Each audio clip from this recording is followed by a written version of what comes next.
Interpersonal communications. Man. Hi, students.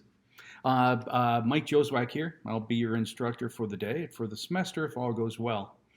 You know what? We are deep in what I call chapter 3. Nothing, if not excited about chapter 3. Remember the end game?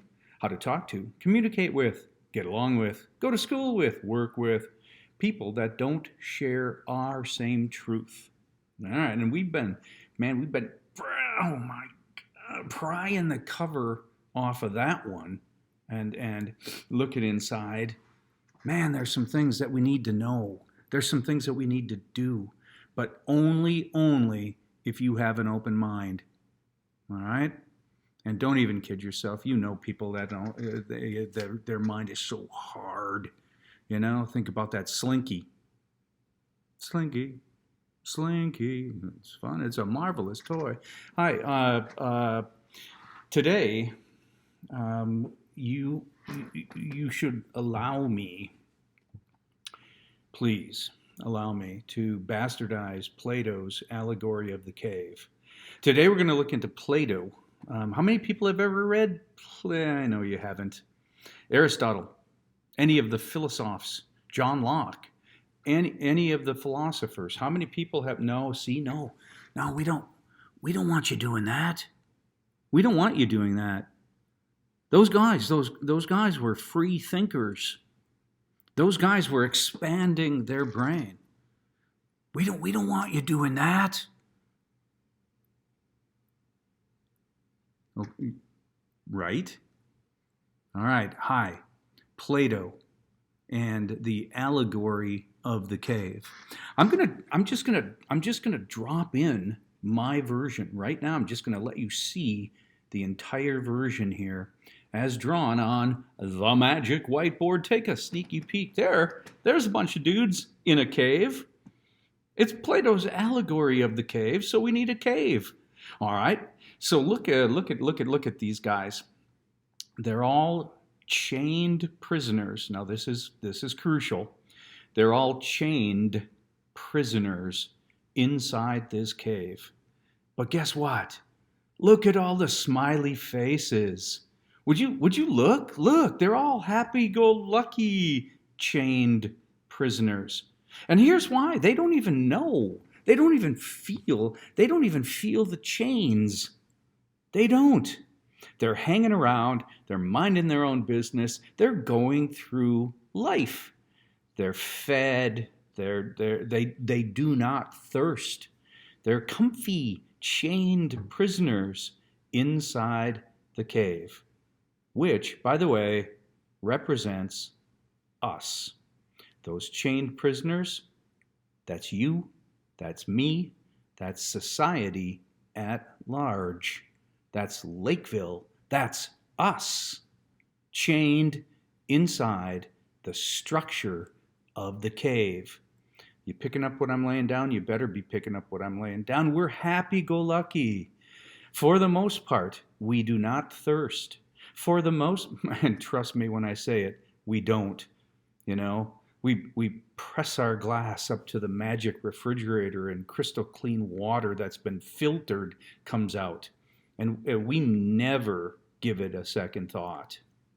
Never thank our lucky stars that there's water that comes shooting out of this refrigerator. No, and we open the refrigerator, it's jam-packed with food.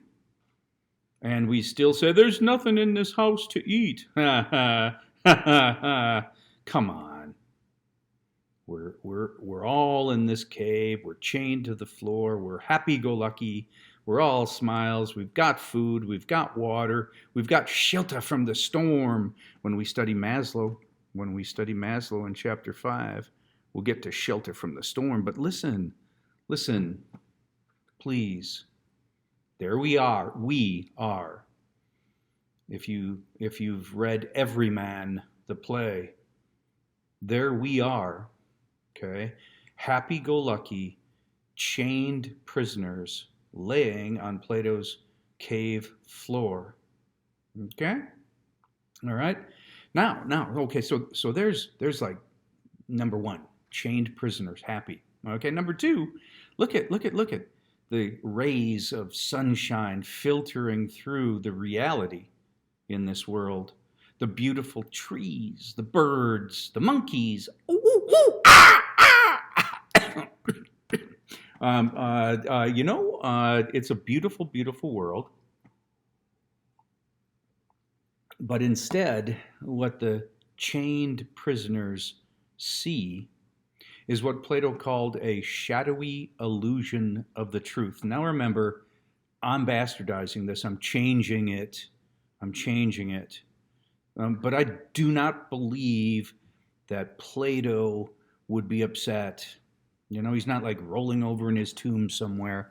I don't believe he would be upset. I'm changing it. I have the sunshine, the sun, as a source of light, or what I'm going to say is the sun is this incredible source of illumination, enlightenment, or light.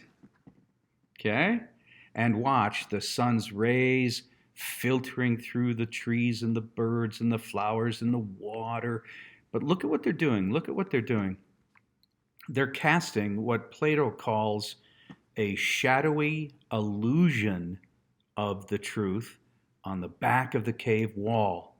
Take a look at this illustration here, the red squiggly lines on the back of the cave wall. Those are just shadows.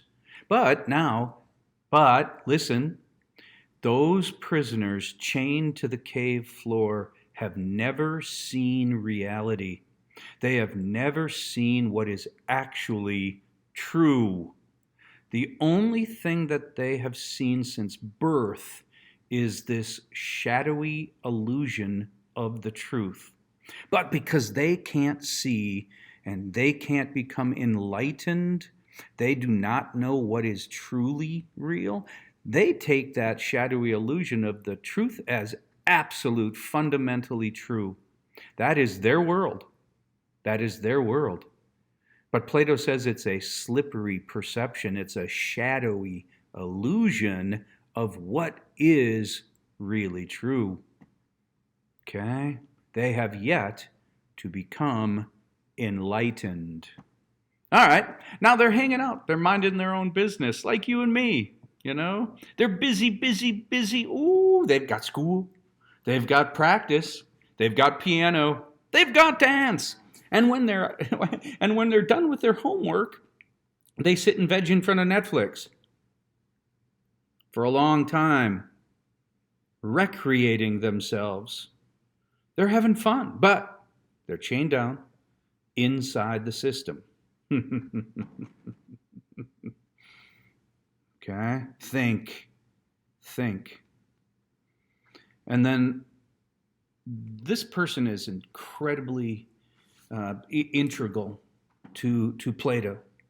This person I'm going to show you is incredibly integral to my version of Plato's Allegory of the Cave.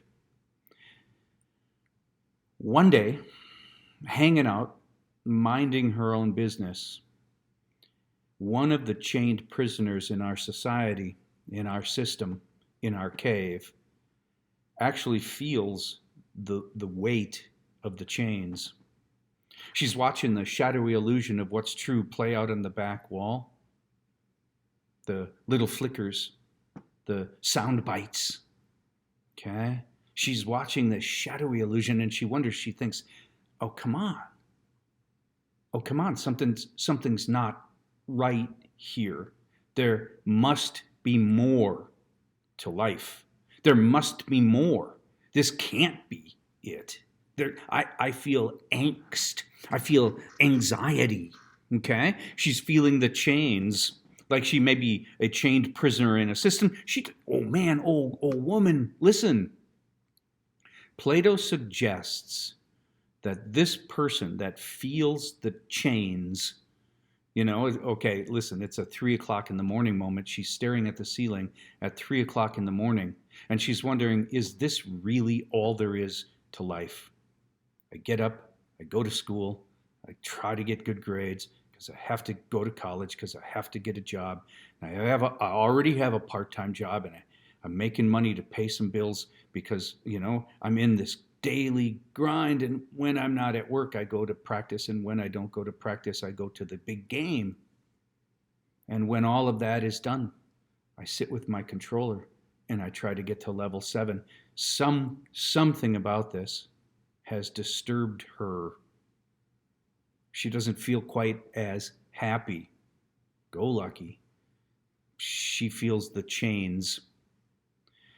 Plato suggests that she will go on a grand exploration. Or is that my word? Explore. Once she figures out that there's something that she doesn't even know about what she's calling that, the bird, the shadow of the bird, the shadows of the trees, the snippets of truth, the little bits that she's being shown, the beep sound bite. Once she figures out that there must be something more, when she feels the chains, she goes on a great exploration. In other words, she's going to take the chains off. She's going to crawl out of the cave. She is going to find herself at the entrance of that cave. There she is, right there. There she is, right there. Notice the smile is gone. Notice the smile is gone. Now, you guys are smart people. You ain't dumb. You guys are smart people. Why would this moment upset her? She sees the beauty, the light. She's almost blinded by her own enlightenment. There's color. There's water. She sees the real birds, which is my bird imitation for every single bird on the planet. Okay, listen. She sees the birds. She hears the monkeys in the trees. Okay. She really, quite frankly, there. I'll just hang up. Okay. She sees reality. Why would she be upset? Why would she be angry? I don't know. Maybe because the stuff that she's been watching all her life now seems shallow, fake, like, fraudulent. Maybe she even thinks maybe she's been lied to. Oh, she sure isn't comfortable with the shadowy illusions that are playing out on the back of that cave wall still, when now she sees reality. She has become enlightened. Many people think at this point she just leaves the cave and leaves all of her family and friends and goes skipping down that beach, picking up coconuts, throwing rocks, waving to the monkeys, maybe creating her own bird imitations. Some people think she's just going to go hang out and be happy. No, she's not. She's not. And Plato understood this. We are a human community. We glom up in these things called communities. Very, very, very few of us are the isolationists. Very few of us are the people that, run off to live in a cave in Montana and wear a tinfoil hat in case the aliens are, those people are anti-social. But the human being is a social animal. So instead of skipping down the beach and having fun and throwing rocks, instead of doing that, she's going to go back into the cave and try to talk some sense into the rest of the people. She's going back into the hive. She's going to wake these people up. She's going to slap them upside the head and say, stop looking at that. Quit watching that. Stop it. It's not real. It's not altogether true. Stop it. I've seen reality. I've seen what's right. I've seen what's real. I've seen the big picture. She is going to go back and make waves, and they're not going to be happy. They're really not. They're going to say, shh, we have it pretty good here. We got food. We got water. We got all the comforts. All the comforts. Ooh, man, we got toys. Just lay down, chain yourself back in, and try to get to level 7 with me. Come on. Come on. Stop rocking the boat. And Plato said, and I say, she's not going to be happy. There's no way after this enlightening moment that she is going to chain herself back in and watch lies play out on the back of that cave wall. Nope. She is going to pound her fist and tell them to come with her, to look into it, to see the truth, to do the explore that she's been on. Plato calls this person the agent of change. The agent of change. Yeah, I call her Rosa Parks. I call her Rosa Parks. You know? I call her every suffragette that has ever marched and said, why? Why can't women vote? Why can't women vote? I call her the signers of the Emancipation Proclamation, who said, slavery? That's wrong. If we didn't have the agents of change, if we didn't have the people that made the sacrifices and crawled hand over hand to get to the cave entrance, become enlightened, because at 3 o'clock in the morning, they smelled something wrong. They thought there must be more to life than this.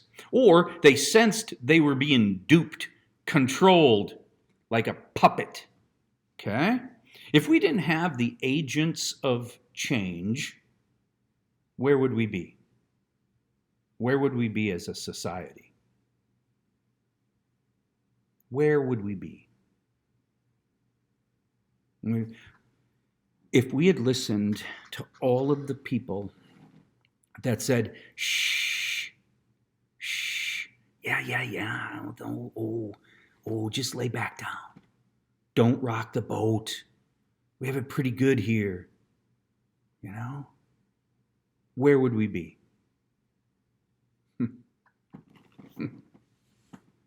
Man, we need more than anything right now agents of change to smell the false, shadowy illusions of the truth that are being displayed on the back of our cave walls. First of all, you have to feel the chains. First of all, you can't be satisfied and happy with the little snippets, the sound bites, the stuff that people are showing you that is a shadowy illusion. You can't. Okay? We need somebody, the agent of change, to change some things. But first, you have to become enlightened. You have to grow your brain. You have to go on a great explore to the entrance of that cave and let the sun shine. Okay? You'll be blinded at first, you know. Oh my God, it's hard to look at that. And the more you see, the more upset you might become. But please, please don't let that stop you. We need you more than ever. Now, I got a question for you. I got a question for you, campers. Hi, campers. What shadowy illusions of the truth might be playing off the back of your cave wall right now? You're all hanging out, smiling, happy-go-lucky. You just ate, ooh, yum, you just ate a big pizza. Okay? Life's pretty good. Yeah. At times, don't you feel a little anxious about it all? Don't you wonder if there isn't more to it? You ever think about what shadowy illusions you're being forced to watch on that big screen? I'm sorry. I'm so sorry. The cave wall.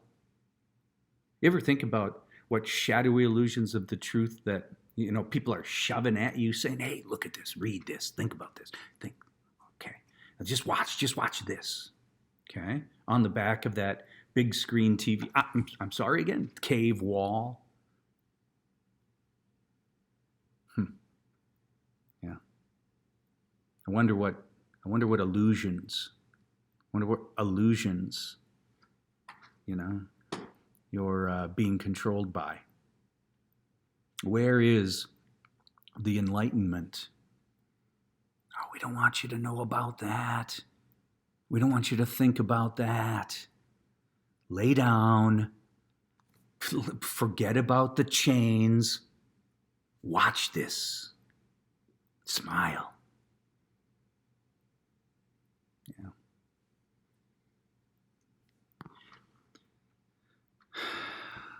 Or you sense that there must be something wrong. You sense that just because we've always done it this way doesn't mean that we can't fix something that is incredibly wrong. And you crawl hand over hand to get to that cave entrance, to become enlightened so that you can go back in and tap your buddies on the shoulder and say, "Get up.